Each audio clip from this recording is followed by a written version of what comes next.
An old guiding buddy of mine told me this story, and while I wasn't there myself, this happy-go-lucky hype fella got really pale and quiet while telling it. He would only tell it to me during the daytime, and it was the only time I saw him get scared in all the months we spent together going around the Appalachian trails. I've been meaning to write this down for a long time, so here it goes. I'm gonna call my buddy Mark. Mark went camping in State Forest in Virginia with a group of his college friends.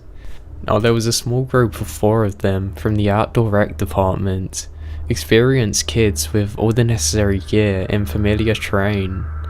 Being college kids, however, they rolled into this campsite fairly late and decided to just car jump. That's camping near the car, not hiking in a separate location. As they're unloading their car, these 2 weird fellas come out of the woods towards them. They look like they've been living out there for quite some time. Not that there's anything wrong with that, but they acted very odd.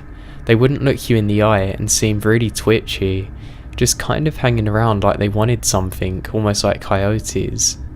My buddy Mark, he got this glitchy feeling right away. The guys all then decided to introduce themselves. Nobody I've spoken to can remember the first guy's name. It was something unremarkable like Bill or Rick, but the second guy, he said his name was Gizmo. Funny name, hard to forget. So Gizmo and his friends started asking questions like, "You all fixing to stay the night? How much food you got? When are you kids supposed to head home? Got phones on ya? And how's your plan going?" Well, Mark didn't like that one bit, so he starts telling them, yeah, we're gonna be 8 of us or 10 of us. They're all gonna be showing up tonight. Our parents expect us home first thing tomorrow.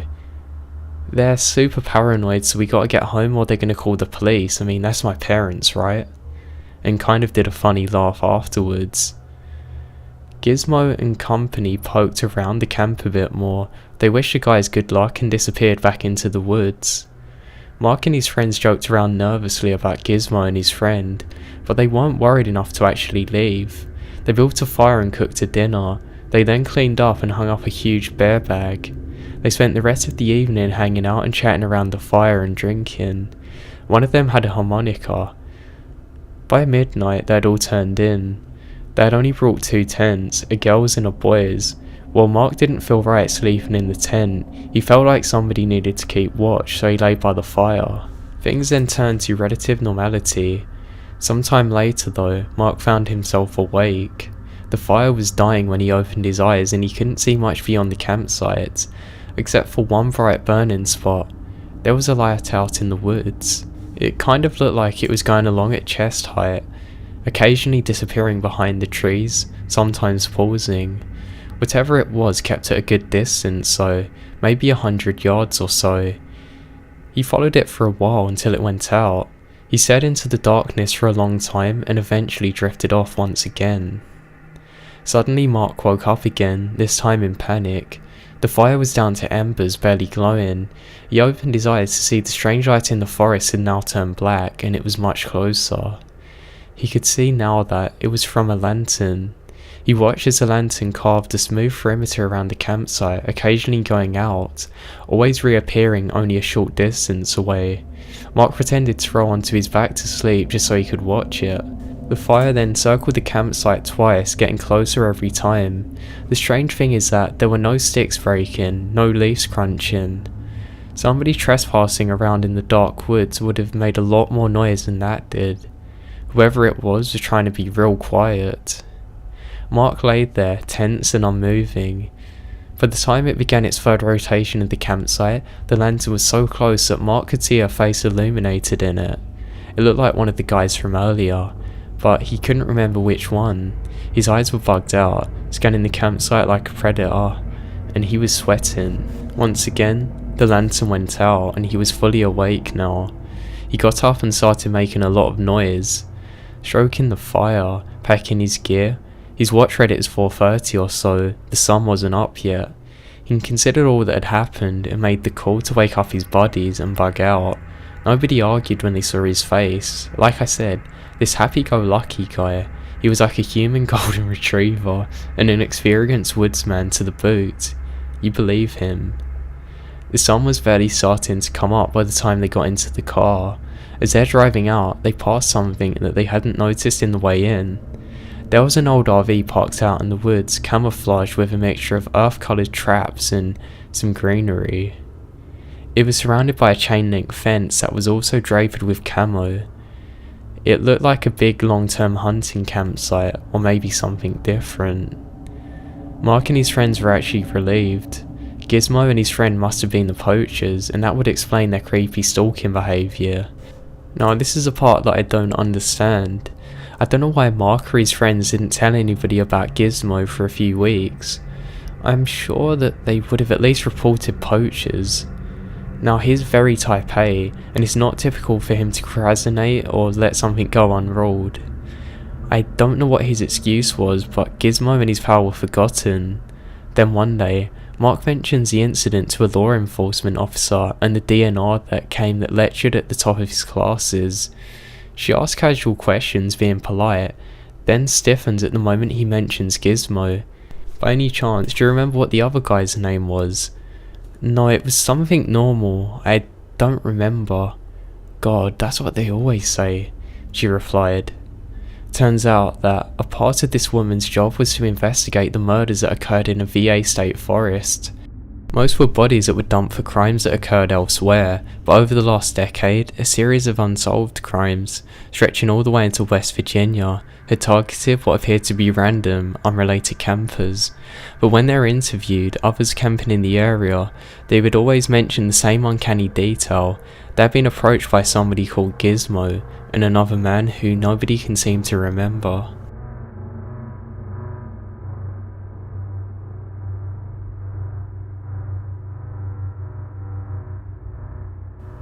I went camping in Big Sur, California with one of my best friends. It was an off-season time and a Sunday night, so the place was practically empty. We picked a campsite about half a mile walk to the ocean.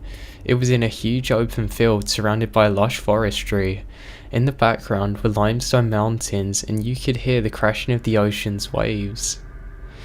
We spent the night around a campfire, telling stories and eating. We're both pretty experienced backpackers too. Now, we're very careful with what we do, and we ensure that we don't leave any trace of food around so other animals don't try and get it. I have my dog too. She is ADA, so she was allowed on site. She's leashed around one of the few trees in the field on a long metal leash with a full harness. It was a full moon out, and it was pouring beautiful light across the field. Now at around 1 AM, something spooks my dog. Now she is used to the woods and has an incredibly calm demeanour, but I mean she's flipping out, tugging hard on the leash, and it's like she's desperate to escape. And she does. She pulls off away from her harness and it snaps with a great loud sound, and she fled into the wilderness. I lost it. I drop everything and bolt after her. I'm not thinking straight, running straight into the woods at night. My only concern is getting her back, even if it meant risking my own safety. I did rescue her. I find her curled up in a random clearing in the woods, looking ashamed and terrified. Thank God she ran in a straight line, otherwise I would have been completely lost. I walk back carrying her, and my heart is pounding furiously at the horror of the thought of losing her. The thought is now still unbearable to me. I can feel her heart pounding in my arms too. She's terrified. I'm no longer in a great mood. We all head to bed in my tent. But my dog will not lay down. She refuses. Her ears are up and she's staring intensely at the tent wall. It was almost like she could see through it, like she's tracking something. It takes a while for my nerves to calm down. I'm starting to think that maybe there's an animal that spooks my dog. Maybe she's just exhausted from acting up. Then I hear it, crackling, like a high-pitched laughter that is full of disgusting joy coming from outside of my tent. Screw deep breathing, my senses go on high alert. My body tightens up so tightly it's almost like I'm about to break in two. I can't even breathe. Then, I hear even more crackling, like a group of witches doing something evil just yards away. It fills my hearing, laughter and then more laughter. It's loud and it just sounds so wrong. I can't even move to look at my friend, my entire body's went into shock. The laughter then followed up with blood-curdling screams. It sounded like somebody was being murdered. It was full of panic, horror, and sadness. Dear God. My friend then turns and looks at me and says, What the hell was that? I even laugh a little just out of fear of the situation. I mean, it's truly horrific. It honestly sounded like somebody was being murdered right outside our tent. I have no idea how to react. I can't handle this, I say, and suggested we bolt for my car. It's a mile away, so we decide to stay out. We just listen to the laughter and screams until it fades off into the distance. Even when it was over, I didn't bother going out to bed. To this day, I still have no idea what this was.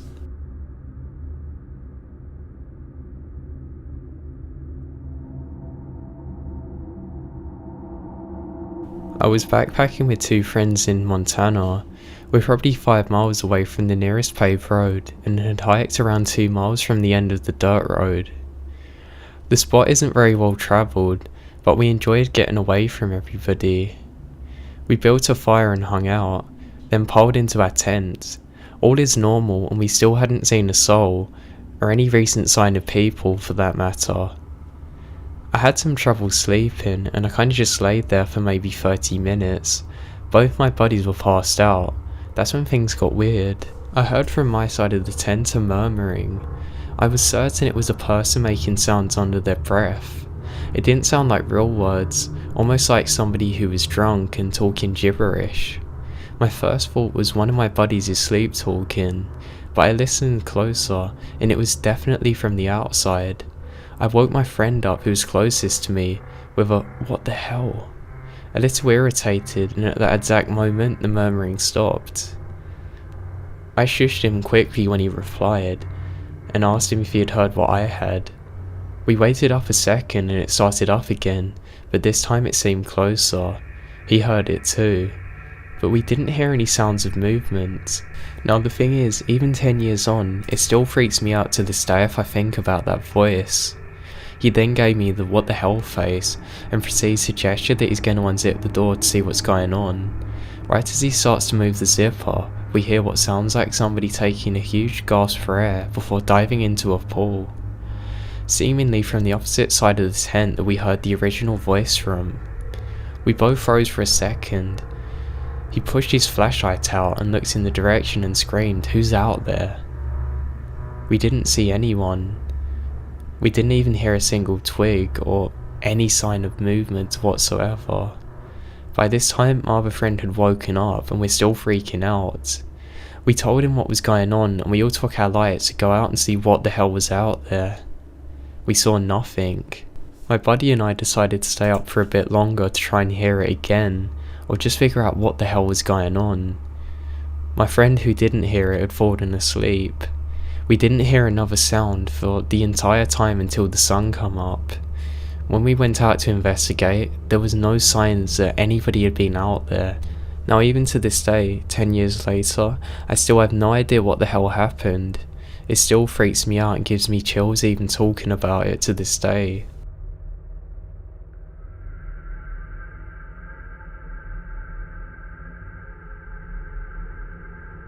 Last summer, I road tripped across the US solo for 2 months. I left Crater Lake heading to California later than I'd planned, and I was planning to camp wherever. My gas light had been on red for about 30 miles and I hadn't seen any services, so I was getting scared. I saw a sign for a campground and I figured I could talk to whoever was at the campground to find out how far away a gas station was, and maybe find somewhere that I could sleep for the night.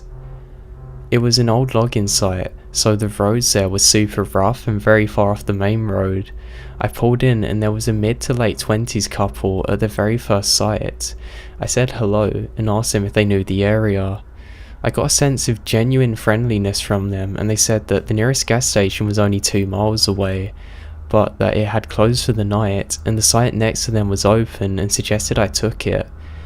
I started getting my tent ready and using a rock to get my stake in the ground when the guy showed up with his hand axe and offered to help. Creepy but helpful. I asked if he drank and offered him a beer as a neighbourly gesture. His wife or girlfriend came over and asked if I had any pills. I had some ibuprofen on me, but why don't you have some weed that I picked up in Washington? They reminded me to pay for my sight at the self-service box, more than once. Red flag, so I didn't have any cash. They said I could just write my credit card information down and put it in the box. 1,000 red flags. The woman wanted to introduce me to her neighbours, so she took me to an RV that looked like it had been parked there for multiple months. It was covered in dirt and stuff. Inside was a very drunk man, somewhere over 60, a woman who insisted on feeding me tacos she was cooking, and a dog looking at me constantly thinking that maybe I had food in my pockets. A weird man constantly stared at me who turned out to be very drunk. The drunk started a very long story that only wound up being a joke. That's funny.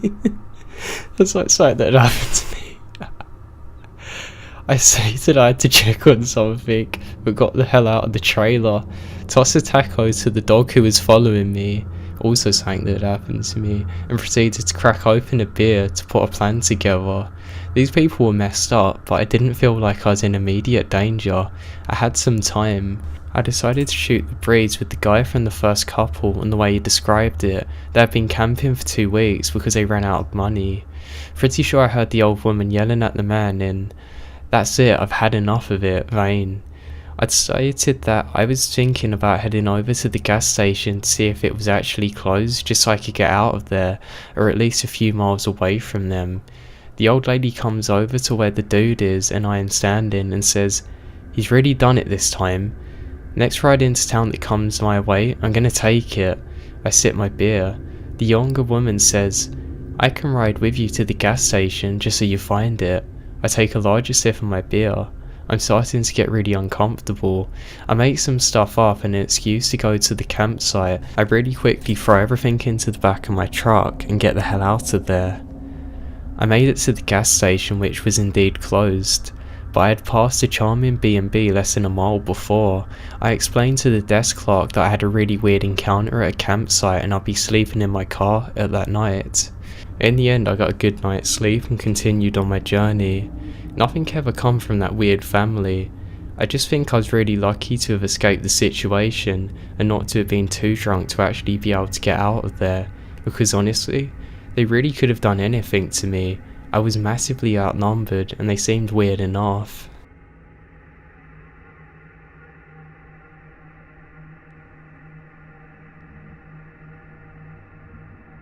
Some buddies and I went camping by the lake one night.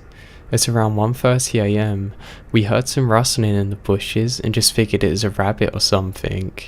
We went over to check it out and found nothing. At about 1:35 AM, a huge pickup truck that was lifted and blaring music drove by on a dirt road. It was driving really slowly, shining a huge police grade spotlight on me and my friends. The truck burned out and kept driving. So my best friend and I decided to drive up the road and see if we could spot anything unusual about the truck. We get to the main road and there's probably about 7 or 8 cop cars. They've got their lights going and everything. There's also 2 or 3 ambulances. We stop and go to turn around, and I swear it's just like a damn horror film. A cop peeks out on my window with his flashlight out of nowhere. He asks what we're doing. We told him that we're camping and asked him about the truck. He says, "Well boys, you might want to go and camp somewhere else. We've had a homicide here and haven't found any suspects yet."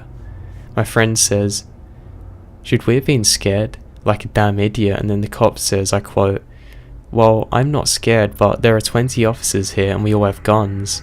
We suddenly bolted back to our campsite. We called the rest of our buddies and told them that they had to pack up their gear, not to ask questions, and that we had to get out. We literally threw 2 fully pitched tents into the back of one of our trucks and got the hell out of there. The cops located the killer about 30 minutes later at our campsite.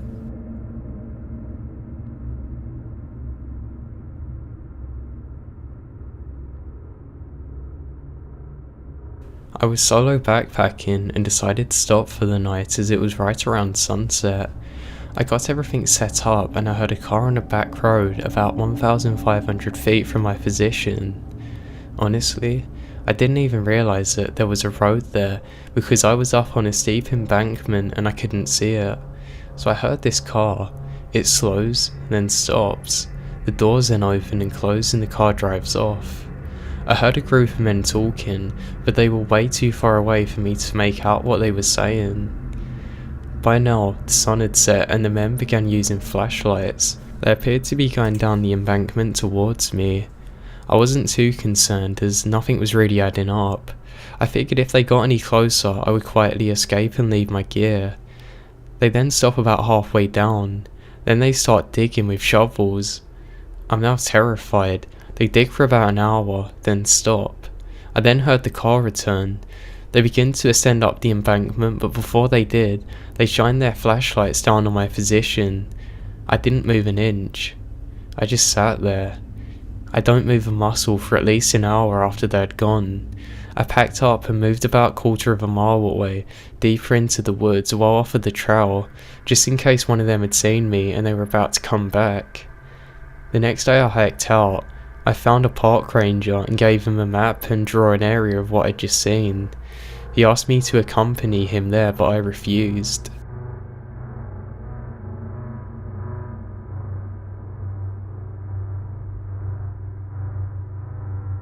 I was camping with my family over a 3-day weekend. A few of us didn't have to go back to work, so we decided to camp an extra night. What had been a full campground was now down to just us. It was my brother, his young son, me and my daughter. About 3 AM, my daughter woke up and said she had to use the bathroom. She had to drop a deuce, so there was no getting her to squat outside the tent. The outhouse that we had was about 100 yards through the pitch black. The fire had gone out and there was not really any moonlight. I got up with her, grabbed a flashlight and we headed to the outhouse. She did her business and I stood outside the outhouse. I'd be lying if I said I wasn't scared standing out there. I mean, I'm in the dark, in the woods, miles away from anywhere with my 7-year-old daughter inside a dark outhouse by herself. Luckily, she was quick and we stumbled back towards the campground with only our flashlight to guide us. The walk back was uneventful. We chatted a little. I tried to reassure her that we were safe out here as it was dark and she got a bit scared. As we were about 50 feet from the campground, my daughter suddenly grabbed my hand tightly and whispered, "Daddy, who's that?" "Who's what, honey? I don't see anything." "The man right there. Who is it?" I shined the light where she was looking and I couldn't see anyone. I grabbed her hand tighter and picked up the pace to get us back to the tent. I knew that it was so dark and we wouldn't really be able to see anybody, so if there was somebody, we'd be in a lot of trouble. We got back and I got us in the tent and we got into our sleeping bags. I laid there and listened for any sounds outside the tent. Of course there were millions of sounds that I hadn't noticed before. Each one was more terrifying than the last. As she started to get sleepy, she asked if we were alright. I said yes, even though I was completely freaking out. I asked her what the man looked like and she said a Native American. I laid there for what seemed like hours, but probably was only 15 minutes until I couldn't take it anymore. I woke up my brother and told him what happened. He's more comfortable in the woods than I was, so I got up with him and we got the fire going again. We sat there by the fire until daylight, but nothing ever happened. The next day I asked my daughter about the man she saw and she said she couldn't remember. To this day though, she doesn't really remember the event. The area that we were camping in was well known for being a historical place where Native Americans lived and flourished until they were forced into reservations or killed. Neither my brother or me could find any signs of anybody else out there. If they'd been walking around the woods, we would have heard them for sure.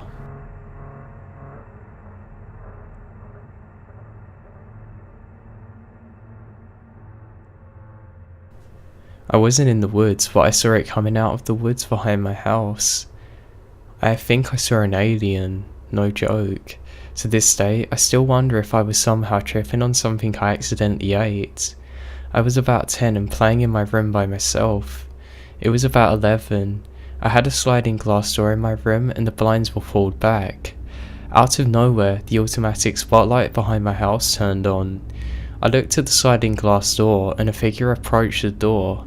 At first I thought it was my neighbour who was older than me and about the same height, but as it got closer I realised it was something else. I remembered it approaching the door slowly. It stopped at the sliding glass door for a few seconds and just started staring at me. It felt like an eternity passed by. I remembered specifically how long it felt when in reality it was only a few seconds. I remembered it was very dark. It had a rounded head like you see in movies and was about 6 feet tall. It had 2 arms and legs. It was really skinny. The thing about it was that it was so close to me right on the other side of the glass. There was no way I could have mistaken it for a human, even though it was very dark. I know what I saw. After a few seconds of staring at me, it just turned to the side and walked away, in long strides. It went out of my view and immediately I ran out of my room and screamed to my mum. She didn't believe me. I had to sleep in my room that night knowing that I legit saw something only a few feet away from me earlier. I'm 23 now and I still get chills thinking about it. My eyes are even watering now. I know it wasn't a dream. I know what I saw and nobody believes me. The thing that creeps me out the most was its demeanour. I remember it slowly coming up to me and slowly walking away. That's what scares me the most. There was no rush to it. It was like it was just watching me. Yes, it could have just been somebody playing a prank, but who the hell in their twisted mind would do that? I don't know, it's just too real. I know what I saw.